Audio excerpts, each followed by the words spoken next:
Everybody, welcome to my channel and thank you for viewing my video, and welcome back to another episode of Tune In Tuesdays, where you all get to ask me any questions regarding to cancer. My name is Vita. I'm your cancer coach, here to help you while you're battling cancer. Okay, my main goal is to help you play an active role in your well-being.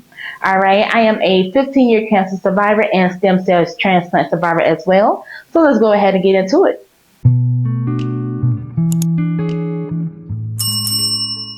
All right, so for today, we only have one question, and it just says, why did I become a cancer coach? Now, I did state it at the beginning that I am a 15-year cancer survivor.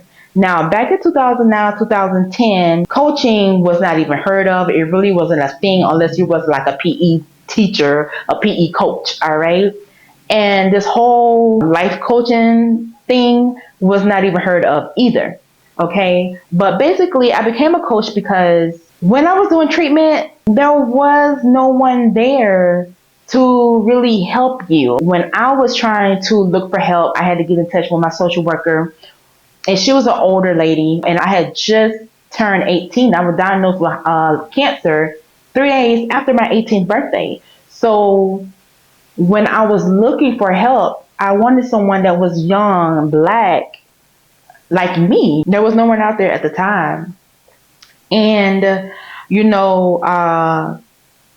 Facebook really wasn't how it is now. YouTube really wasn't popping back then either. But there was no one that looked like me, okay? And if I did find someone like a therapist or a counselor, there were usually old white people. And as a black 18-year-old, I could not relate to them, okay? You need someone that you can relate to while you're going through what you're going through, okay? I needed someone that was around my age to relate to, if that makes sense. Like when I tell people that I'm a cancer coach, they're like, "Oh, what is that? What do you do? Like, what are you coaching?" So it's really not even heard of. So I got into this field because I want to help those that have cancer. I want people to know that cancer is not just going to treatment. Cancer is not just focusing on physical healing. You have to heal in other aspects of your life as well. Okay, you have to play an active role in your well-being. Okay, you can't just leave it up to doctors and nurses and nurse practitioners and all other allergies and ologists. Sometimes you have to research and just make basic changes, nutritional changes, mental changes, get emotional support and stuff like that. And back when I was going through treatment, I wish someone would have told me a lot of that stuff. I wish I would have had someone to really help me along the way. And not even just to help me, but just to have like basic conversation. Because yes, I could talk to my family, but back in the 70s, my mom had a brother who passed away when he was around 16, 17, around my age. And then when I found out that I had cancer, I was in the last stage and it had spread it everywhere. So it was a lot of things that I did not say or I did not talk about because I felt that it was kind of triggering to my mom and my grandmother. So it was a whole thing about like just having basic conversations, because I made a video, but it's like sometimes you can't talk to everybody about your situation because they won't understand. And then two, they may have trauma or situations that they have not got over, and it can be very triggering for them. They can shut down, or they can say stuff like, "Oh, don't think about stuff like that," or "Don't talk about that. You can't think of it that way. You have to think of it this way." I need someone that I could talk to that is going to listen to me and what I have to say, regardless of how I say it, okay? So that was another reason why I became a cancer coach. Another reason why I became a cancer coach is because I wanted to own my own business. I wanted to own my own business. I want to be an entrepreneur or work for myself. Because I got into this whole cancer coaching thing, I have broadened my horizon, okay? So not only am I cancer coaching people, but I also sell cancer items because I am tired of going to the store and I want something that is, that represents cancer. Only thing that the store has is breast cancer. Like, not every cancer has a pink ribbon. I'm a purple ribbon. I represent green ribbon. Sometimes I represent yellow ribbons. Okay, maybe I want a blue ribbon. So it's also broadened my aspects to create my store, which is why I sell items that tailor to other cancers as well. Well, all cancers, okay? All cancers as well. So that's another reason why I wanted to become a cancer coach as well, because I wanted to be able to sell items that represents everyone. Okay? Everyone.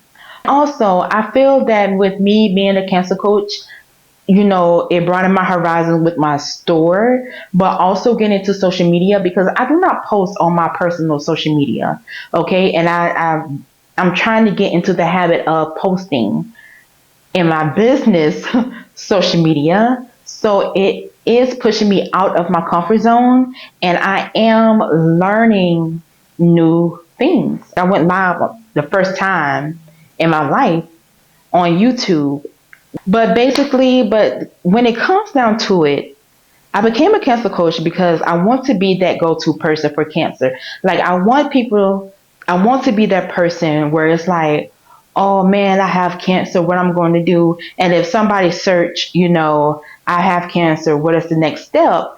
I want to be that person that they find and look at and binge watch my videos to help them. I want my videos to be evergreen videos where it's 5 years, 3 years down the road, they come to my channel and I have everything. It's like a blueprint for them to watch and really, just to know that, okay, spiritual, emotional, nutritional. Okay, let me get all of this. I want to be that go-to person.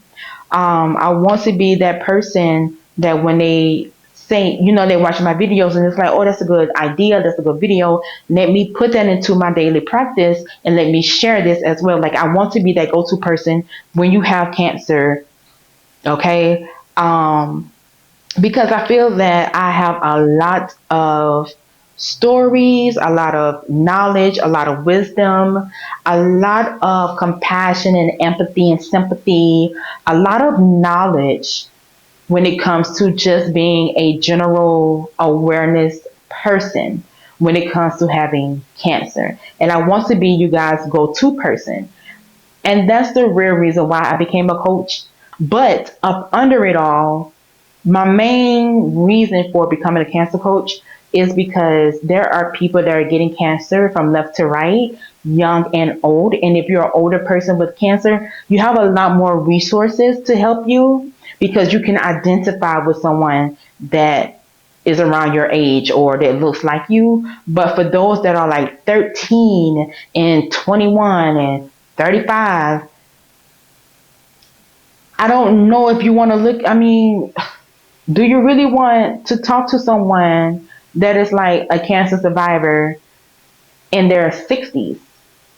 Okay, like, yeah, they could have been like, okay, they maybe was 18 or 13 when they had cancer, but I feel like technology and medications and just medicine in general has changed so much that they may be out of touch to someone that is now 14 and 15, even though they were that age at that time, you know? Because like for me, even though I'm in my 30s, I was 18 when I was diagnosed, so I grew up in social media. I grew up trying to live life as a normal college student, trying to go to parties, trying to drink, trying to club, liking this person, having crushes, relationships, and all that kind of stuff like that. And I can also identify with people that are around my age with, having to quit my job and how to get another job, not feeling like a professional, having trouble with chemo brain and concentration, and just trying to take care of the family and all that kind of stuff like that. So I can identify with both, the younger group and a bit much, much mature group. maturer group. I feel like I'm saying that wrong. So that was some of the reasons why I became a cancer coach. Now, I do have a webinar that goes into more detail about what cancer coaching is, who is it for, and how it can help you. The link is in the description box down below, and it's like a good 4 minute video. I also have another webinar that serves as the building blocks or the foundation from when you have cancer to start the healing process. Also to have knowledge and understanding of what cancer can do to your life and how to set boundaries, how to have that conversation, to know that cancer can change all aspects of your life, how to deal with social isolation, and just much, much more. So please like, comment, and subscribe to my channel. Please share this video with those who you think it will help. And I will talk to you guys on the next one. And if you have a question that you would like an answer to, make sure that you click the link down below and fill out the form so I can include your question in next week's Tune In Tuesday. Talk to you later.